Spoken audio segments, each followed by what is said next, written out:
Pessoal, eu pensei muito antes de fazer esse vídeo porque eu achei que isso aqui é uma ferramenta bastante cara e com uso limitado, mas é uma coisa que sempre me quebrou muitos galhos. Eu me lembro que a primeira vez que eu vi essa ferramenta na mão de um modelista aqui do Rio de Janeiro, que infelizmente já faleceu, eu fiquei enlouquecido e queria ter uma igual de qualquer maneira.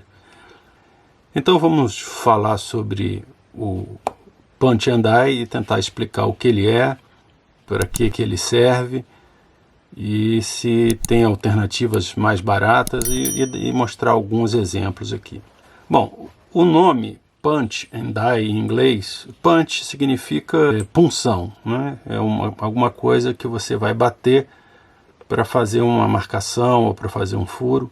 E o die em inglês é até um termo bastante confuso, eu procurei referências sobre isso e o termo é meio confuso, a palavra sozinha não faz muito sentido, ela tem que estar associada a alguma outra coisa, mas basicamente o die seria a parte interna de um molde, ou seja, aquilo que dá a forma, que seriam esses furos que vocês estão vendo aqui nesse conjunto.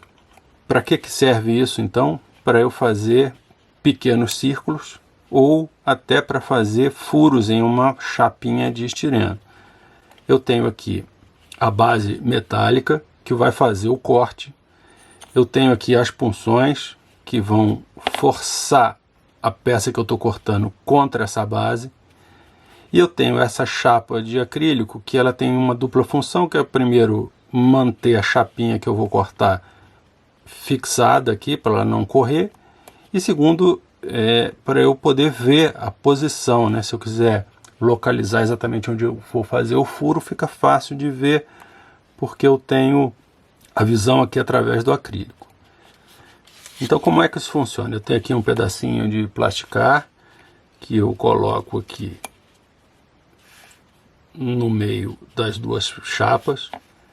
Eu aqui vejo qual é o tamanho do corte que eu quero. Vamos dizer, eu vou usar o corte maior aqui.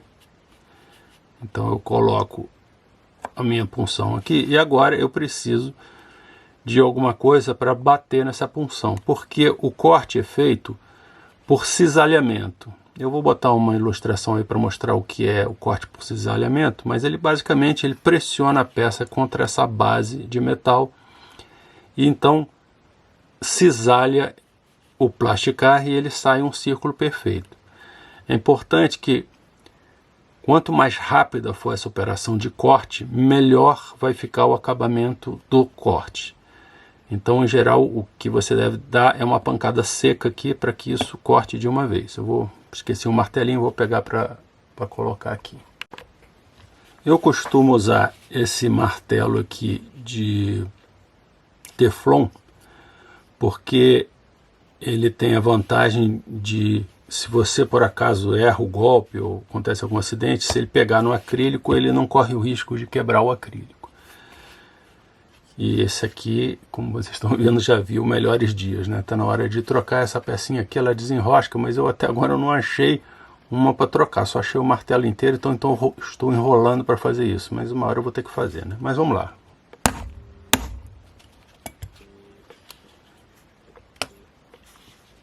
E aqui eu tenho, vamos ver se a câmera vai focar.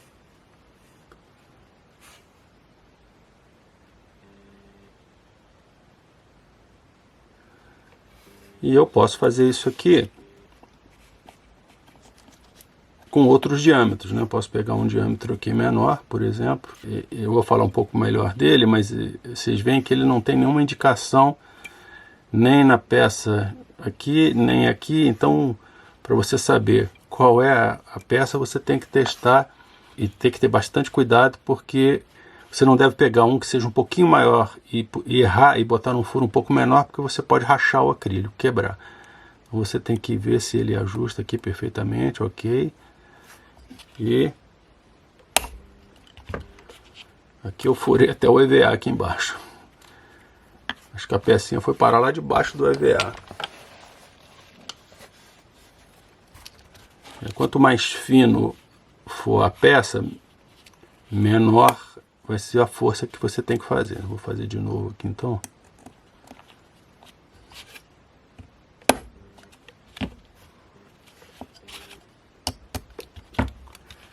E aqui, ó, cortei agora um círculozinho agora bem menor e igualmente é perfeito, né? Para que serve fazer isso? Eu posso fazer pequenos cabeças de rebite, eu posso simular pequenos cabeças de parafuso. Eu tenho aqui coisas bastante finas, né? Esse punch and die aqui, e a medida maior dele 5 milímetros e a medida menor dele é 1,5 milímetros. Então eu tenho uma variação aqui de 1,5, acho que ainda até menos, né? Tem uma pontinha aqui menor, vamos ver ela aqui, ó. Vamos ver quanto é que ela tem. Na verdade ela tem aqui 1 milímetro. É a menor. Então eu tenho uma boa variedade aqui de diâmetros que eu posso fazer. E claro, eu posso também fazer, por exemplo, um painel de instrumentos. Se eu desenhar ele aqui, colocando nos furos e fazendo os furos, e acabo fazendo um painel de instrumento. É possível, eu já fiz isso também. Então a gente já viu que não é um uso muito grande, né? A gente corta círculos de vários tamanhos diferentes e várias espessuras. Aqui é um plasticar bem fininho, mas você pode cortar, dependendo do punch and die, até uns 2 milímetros de espessura, ele consegue cortar. E não tem muito mais o que você fazer com esse equipamento, né? Ele é basicamente para isso. Quais são os cuidados que você deve ter com isso aqui? A primeira coisa é, esse metal aqui, ele é um metal bastante duro, mas ele normalmente não é inoxidável, então ele oxida bastante. Então você precisa manter isso aqui sempre limpo, depois que usar, limpar, e eu costumo guardar ele aqui num saquinho com um silicagel. Aliás, esse aqui também já viu melhores dias, né? Tá precisando trocar, para evitar umidade, porque a umidade aqui nessas peças ela vai acabar gerando corrosão. Basicamente é isso, quer dizer, é uma ferramenta bastante simples, lembrando que você aqui precisa sempre alinhar, né, o acrílico, obviamente, né, para ele ficar certinho nos furos. Para uma ferramenta tão simples quanto essa, os preços dela são bastante elevados. Então, o uso dessa ferramenta é muito específica para quem realmente gosta de fazer modificações nos kits, gosta de colocar pequenas peças. É um uso bastante específico e é uma ferramenta cara. Esse aqui foi comprado na Micromark. É o mais barato que eu acho que você vai conseguir encontrar por aí, e também o mais simples, né? Ele não tem indicação de diâmetro, não tem nenhum tipo de ajuda, mas é o mais barato, e ainda assim eu acho que ele está custando por volta de $40. Não tenho certeza, mas eu vou, para não ficar chutando errado, como eu tenho feito de vez em quando, eu vou pegar o anúncio e na hora que estiver editando o vídeo vou colocar o anúncio, vocês vão saber exatamente quanto custa. Isso sem o frete, né, e sem a mordida aí do leão. Então não é barato por uma ferramenta bastante limitada. Mas vamos ver outras ferramentas aí, mais por curiosidade, para a gente saber que alternativas a gente existe. E aí no final do vídeo eu vou falar se dá para fazer porque eu acho que é isso aí que vai interessar para vocês. E como eu já fabriquei eu tenho alguma experiência, vou ter como falar. Bom, o primeiro punch and die que eu tive foi esse cara aqui, e eu acho que não fabrica mais. Ele tinha dois conjuntos, esse aqui que é o menor e tinha um maior, ou seja, que tinham diâmetros maiores, né? Esse aqui é o subminiatura, ele é pequenininho mesmo, os diâmetros dele são muito pequenos. Ele vai de 0,5 milímetro a 1,5 milímetros, ainda que as medidas aqui, vou virar aqui para mim, estejam em polegadas, a grosso modo ele vai de 0,5 milímetro até 1,5 milímetro, ou seja, é coisa muito fininha. A base de corte e o acrílico dele são bem menorzinhos, né, do que o outro, mas ele já vem aqui com as identificações de todos os diâmetros, que é para você não se confundir. Aqui também tem uma caixinha que você tem todas as peças identificadas com os diâmetros, tudo em polegada. Essa basezinha aqui É o mesmo sistema, né? Uma peça de acrílico e uma peça de corte. E vamos ver se eu consigo mostrar aqui, ó, o diâmetro, tá vendo? Desse furinho aqui é bem pequeno mesmo. Isso é para fazer coisas mínimas. Então, eu queria muito isso aqui, porque como eu faço um 7.2, em blindados um 7.2, para você simular alguns tipos de rebites e parafusinhos, isso aqui funciona espetacularmente bem. E esse cara aqui custava bem mais caro, eu estava por volta de $80 na época, mas eu acho que ele não existe mais. Aqui é o manualzinho dele. O que a gente encontra hoje com facilidade, e que eu acho que é o melhor disparado desses punch and dies, é esse cara que eu vou mostrar para vocês aqui. Ó. Essa caixa aqui não vem, isso daqui é uma coisa que eu comprei separado, é o punch and die da RP Tools. Quando eu comprei direto deles, mas eles não vendem mais direto. Você hoje vai ter que procurar uma loja que revenda o produto deles. E o negócio deles aqui é muito bacana. O que a gente recebe aqui na caixa? Primeiro, veja só a variação de diâmetro. Você começa com 0,5 milímetro e vai até 2 milímetros. Então ele tem variação para quem gosta de furos pequenos ou para quem precisa de peças pequenas, excepcional. Tem outros modelos que têm diâmetros maiores. Então se você quiser, você pode procurar, vai ver que tem ferramentas dessas com diâmetros maiores, eu vou colocar aí também no vídeo. E também eles têm um com furos hexagonais. Então se você quiser simular peças hexagonais, você tem essa possibilidade. Ele vem com esse martelinho aqui, que já é um martelinho próprio para a ferramenta deles. Lembrando que essa caixa não vem, né? Você tem que comprar separado. Aqui você tem as punções, elas têm uma identificação clara aqui, né, do diâmetro. A peça de corte está aqui. E além disso eles têm uma vantagem que você pode comprar essas peças separadas. Então se você tiver um acidente e por acaso quebrar uma dessas punções, você pode ir lá comprar apenas a punção que está com defeito. Esse cara aqui, que eu falei antes, se você perdesse uma pecinha dessa e quisesse repor, você tinha que comprar o conjunto inteiro, eles não vendiam separado. A Micromark eu também acho que não vende separado, você tem que comprar um conjunto novo. Vou tirar ele aqui para a gente ver um pouco melhor. Ele tem a mesma base metálica, né? A mesma peça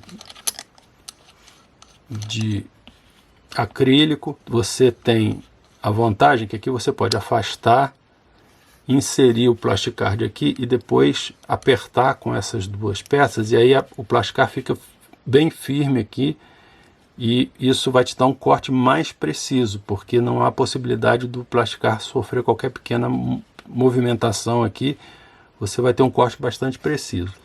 Outra vantagem, esse aqui é o 0,5 milímetro, o meu mais fininho de todos, né?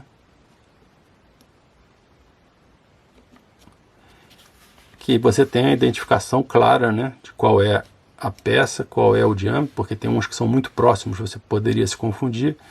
Então facilita muito saber exatamente qual é o diâmetro da punção e onde é que ela vai se encaixar. Existe alternativa. Bom, antes de eu falar de alternativa, esse cara aqui eu acho que está custando, sei lá, vou chutar uns 90 euros, mas vou procurar anúncio dele e vou botar aí também.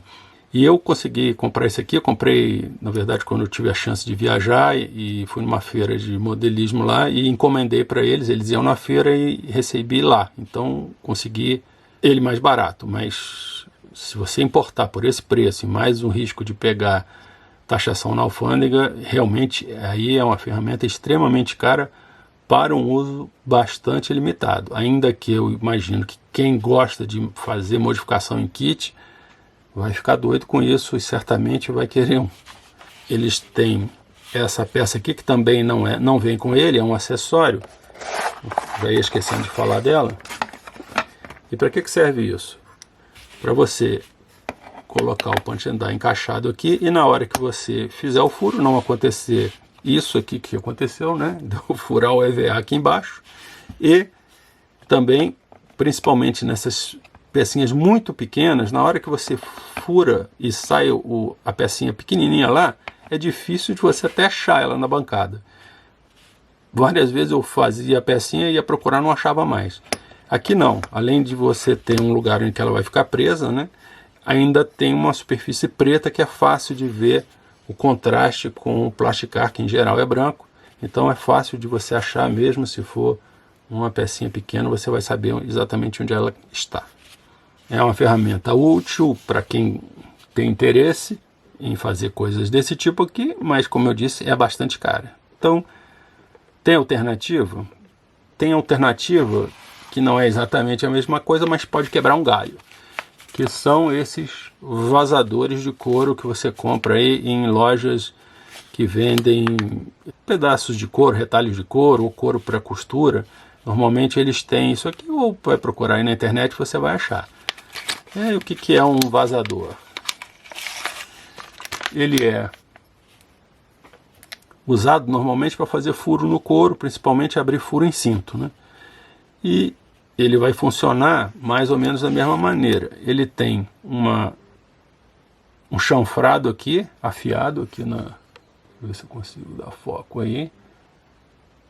Tem esse chanfradozinho aqui.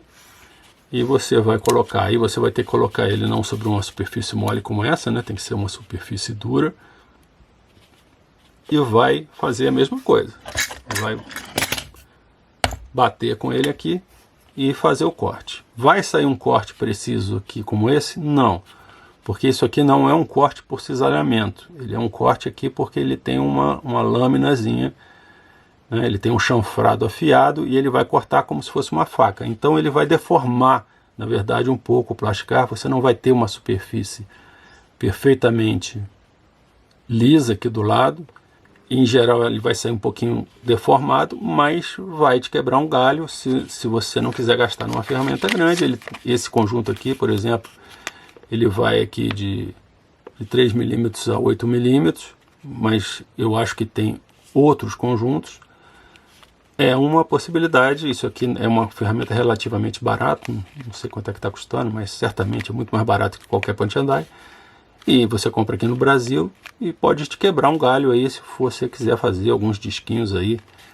O problema é só que você não vai achar diâmetros muito pequenos, né? O menor diâmetro que você vai achar deve ser por volta desse de 3 milímetros. Acho que esse aqui eu comprei porque era o menor que tinha na época. Então é uma alternativa, não vai te dar o mesmo resultado, mas se for para fazer uma coisa eventual, vai te quebrar o galho perfeitamente. Eu vou... não agora aqui, mas eu vou fazer um corte mais ou menos desse mesmo diâmetro aqui na mesma peça e colocar uma foto lado a lado para vocês terem uma ideia se a diferença é grande ou não, como é que isso funciona. Quanto mais espessa for essa peça de corte, pior vai ser o desempenho disso aqui. O punch and die, ele vai cortar tanto numa peça fina como essa, como numa peça mais espessa, da mesma forma, vai te dar um corte seco, limpo e reto. Esse aqui, quanto mais espesso for, mais difícil vai ser de cortar, ele vai ficar mais chanfrado o corte, mais deformada vai ficar a peça. Bom, aí você vai me perguntar, você falou aí que dá para fabricar um? Dá para fabricar um sim. E eu vou tentar explicar para vocês rapidamente aqui, não vou botar esquema nem nada, mas eu vou dizer como é que eu fiz o meu. Ele funcionou e ainda que tivesse o meu funcionando, ele não está mais comigo, acho que eu dei ele para alguém. Ele tinha suas limitações, eu vou explicar por quê.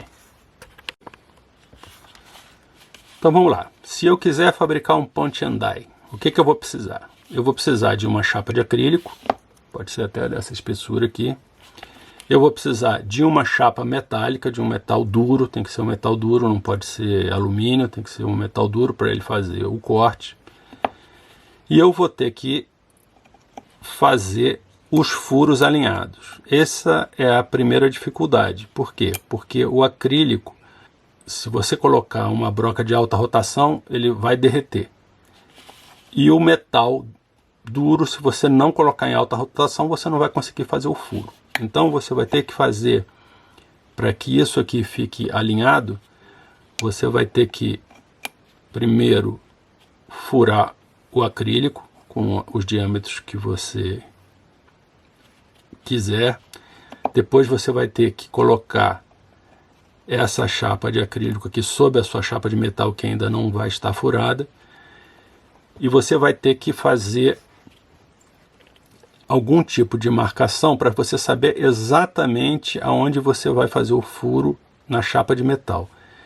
Isso é extremamente importante porque esses furos têm que estar perfeitamente alinhados. Porque se ele não estiver perfeitamente alinhado, na hora que você for passar a sua punção aqui, se isso aqui não estiver perfeitamente alinhado, ela vai entrar no diâmetro certo no acrílico, e se a base estiver um pouquinho desalinhada, ela vai bater na base metálica e não vai cortar.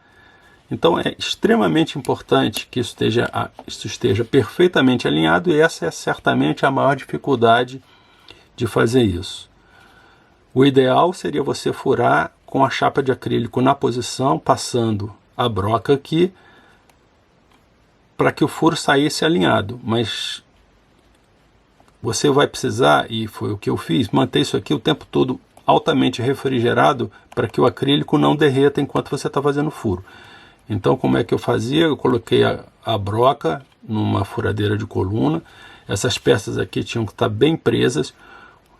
O ideal é você fazer esses dois furos de alinhamento aqui com esse pino primeiro, porque esse aqui é um furo que não tem necessidade de tanta precisão, porque ele é só para manter as duas peças na posição. Como você ainda não fez os furos de baixo, não importa muito a posição que ele vai ficar. Então você faz primeiro essas duas peças para ele ficar alinhado, vai ter que prender isso aqui de alguma forma no metal, e depois que isso tiver feito, aí sim você vai fazer o furo e vai ficar jogando água aqui em cima o tempo todo para manter isso aqui refrigerado ao máximo, para evitar que o calor da broca, porque a broca esquenta quando você está fazendo o furo, derreta o acrílico. É muito mais difícil do que eu estou falando. Eu sei porque eu fiz e eu sofri um bocado até conseguir acertar. Então não é fácil de fazer, você vai precisar de uma boa furadeira de coluna, com que a broca esteja bem centralizada, que ela faça um furo bem certinho, porque senão nada disso vai funcionar. Bom, você já fez, passando por todas essas etapas, a peça de acrílico, a base de corte, e como é que você vai fazer a punção. E aí é o pulo do gato. Vamos lá.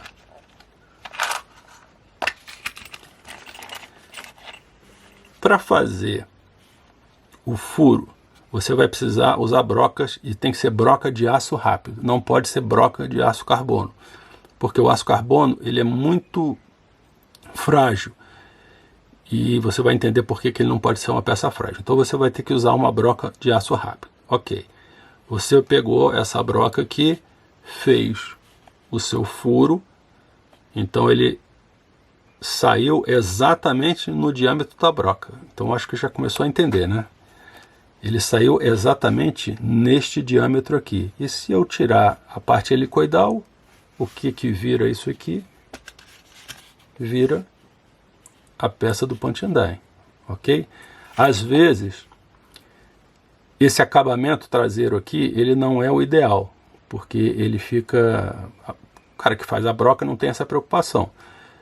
Mas na hora que você fizer o corte aqui, e esse é o segundo problema, você vai poder fazer um corte perfeitamente reto aqui, e isso aqui tem que ser absolutamente plano, porque se não for plano não vai funcionar. Então você tem que ter uma máquina que corte isso aqui perfeitamente em 90 graus, para isso aqui ficar plano, e em 90 graus com a vertical, e com isso você vai ter o seu punch.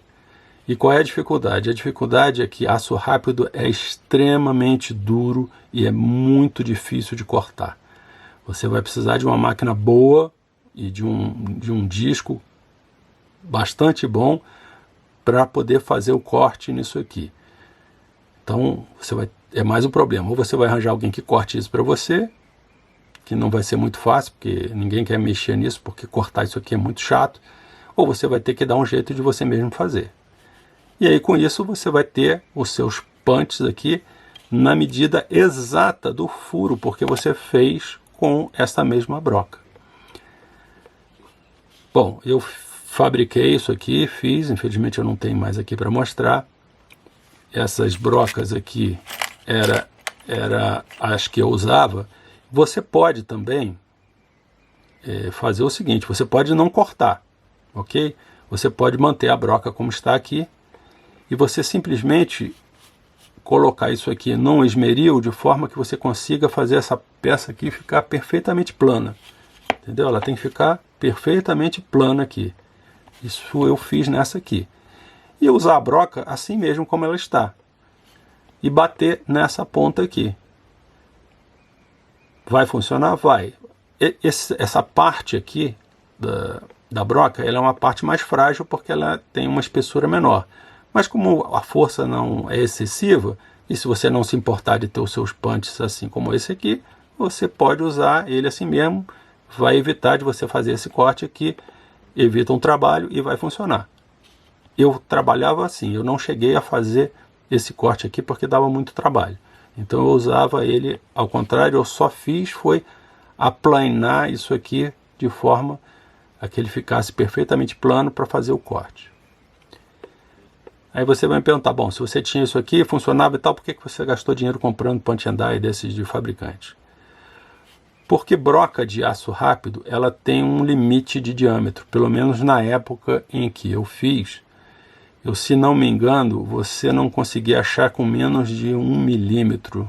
Eu acho que até mais, eu acho que menos que 2 milímetros, você só achava broca de aço carbono. E broca de aço carbono, como eu disse, não serve. Ela é muito frágil, na hora que você bate ela quebra. Então ela também não serve, ela não vai ter capacidade para furar uma chapa metálica com um diâmetro pequeno, ela vai acabar quebrando.